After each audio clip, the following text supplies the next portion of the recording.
The next speaker is Andy Nilsen, and Andy, I'm really sorry to say, is not well for certain reasons connected to the pandemic.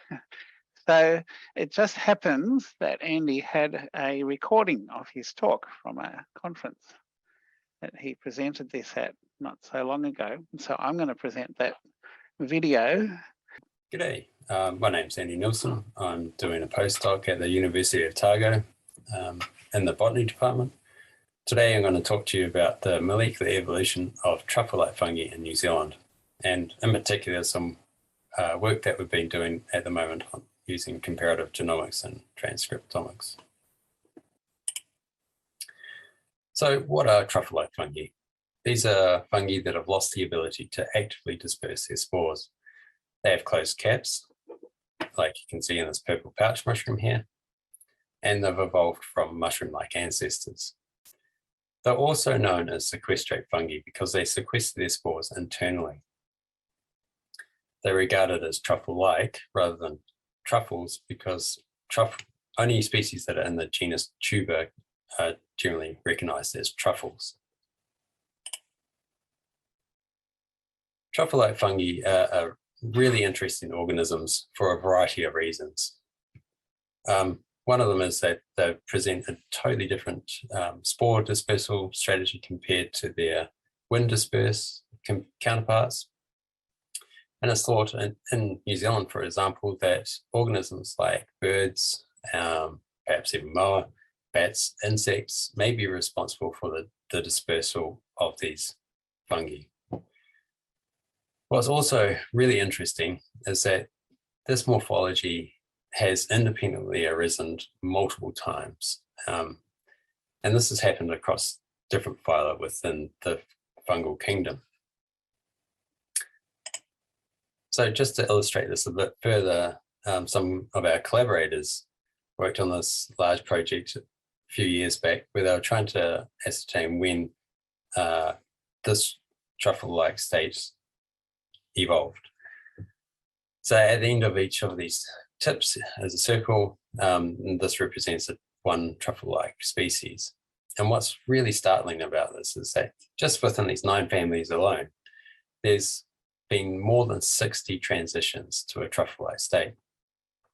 So sometimes a transition can lead to large species radiations, like you can see here, but more often than not, it only results in one or a few truffle-like species.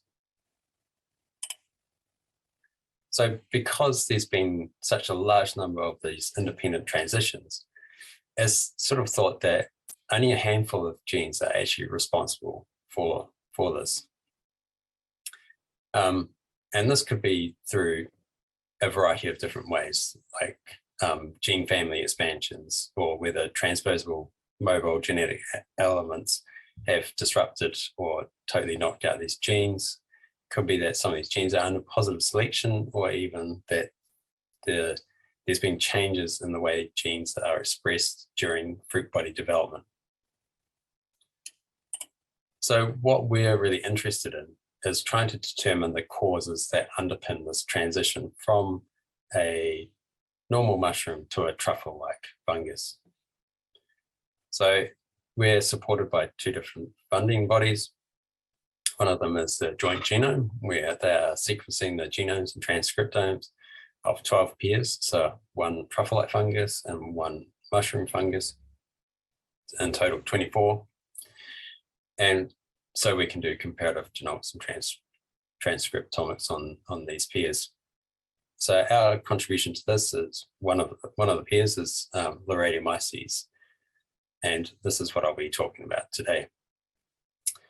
Additionally, we're also supported through a Nilsen fund, and with that we are trying to hone in on what genes actually cause this transition, and eventually we want to take these genes and actually empirically test them and see if we can reproduce this morphology in a model organism. So a little bit about the species pairs that we're working on. So they're from the genus Loradiomyces, and this is in the family Strophyriaceae, and they're all saprotrophic fungi. It's a cosmopolitan genus and contains around about 10 species, of which 4 are truffle-like. In New Zealand, we have 2 species, so Loradiomyces ceres, and this is found across the globe. And this native species called Loradiomyces erythrocephalus.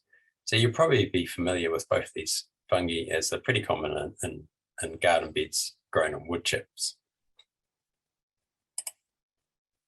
So we're taking sort of a multi-pronged approach to try and dig down into what these potential causes are, and look at expansions in gene families, missing or disrupted orthologs, positively selected genes, or if there's been changes in gene expression during fruit body development.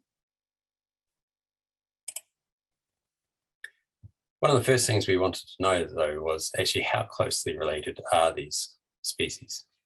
So the 2 Loradiomyces species up here circled, and they diverged around about 4.1 million years ago. We can only really speculate as to whether there was 2 separate introductions of these species or ancestral species into New Zealand, or whether there was a single introduction and they speciated after that point. Looking at the genomes themselves, what we found is that Loradiomyces erythrocephalus, so the truffle-like fungus, has a larger genome by about 20 megabases. Also, it has more genes, which was kind of surprising.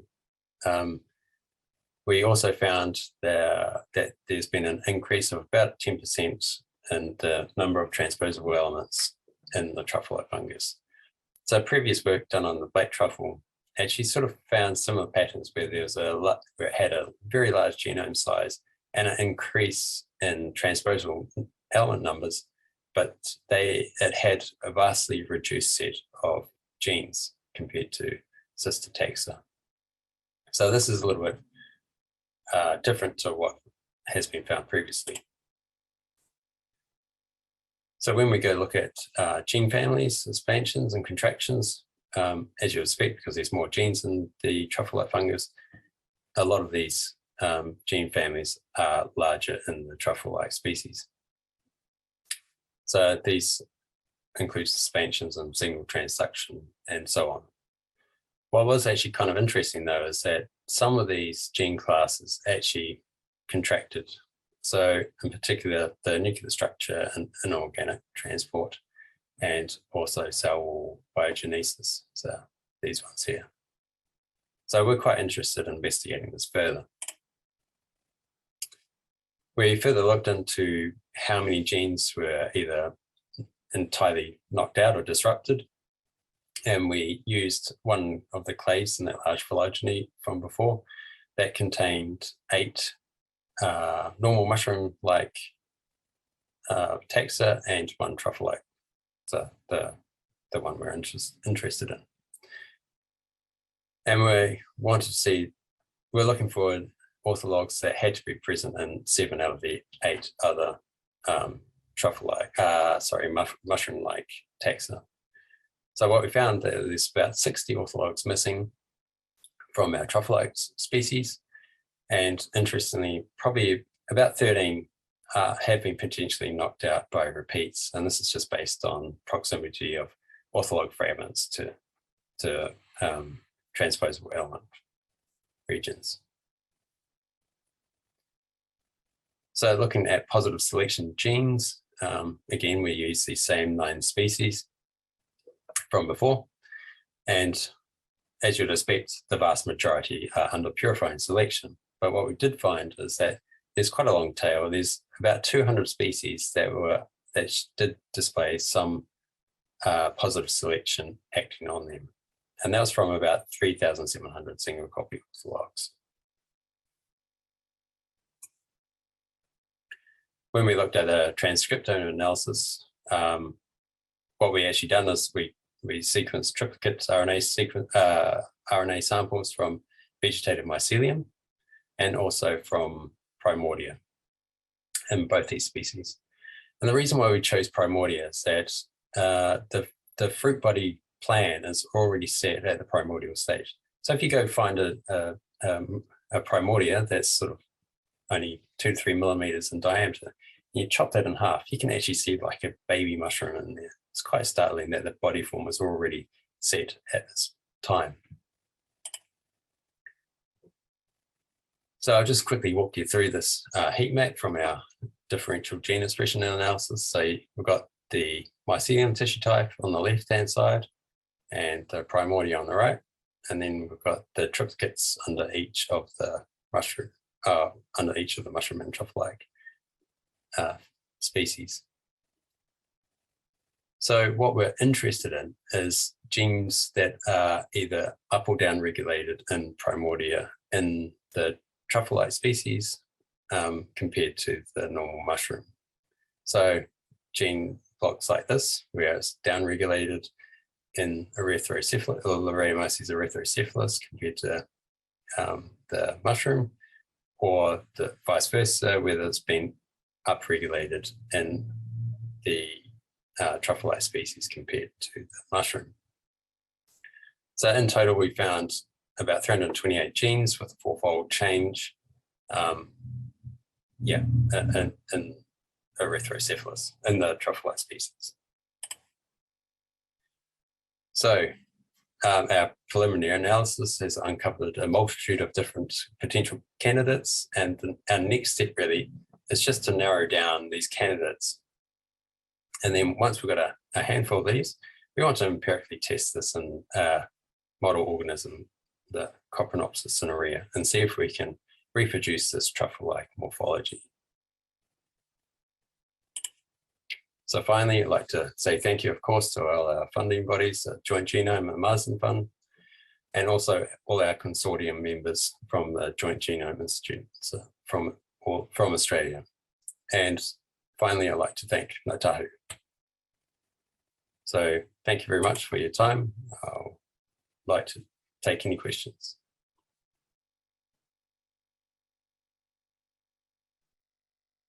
Right, there we go. All right, thank you, Andy, from a few months ago when you recorded that. Now, Andy has been, we've got a few questions in the chat there, and Andy has been, Andy and I have been answering them, but has anyone got something they want to ask? And I hope maybe Andy's, I'm not sure if Andy's in his pajamas or a good state to get on and answer them anyway. We've got 4 minutes. Chris Smith has asked what software. Oh, there he is. Hi. Sorry. Yeah. I'm still alive. I'm not actually feeling too bad today, thankfully. Awesome. Yeah, Chris wants to know about the software pipeline you use. Are you able to say much about that? Yep.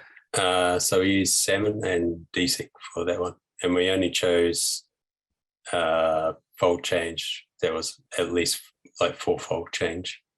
So we're not looking for lowly expressed genes,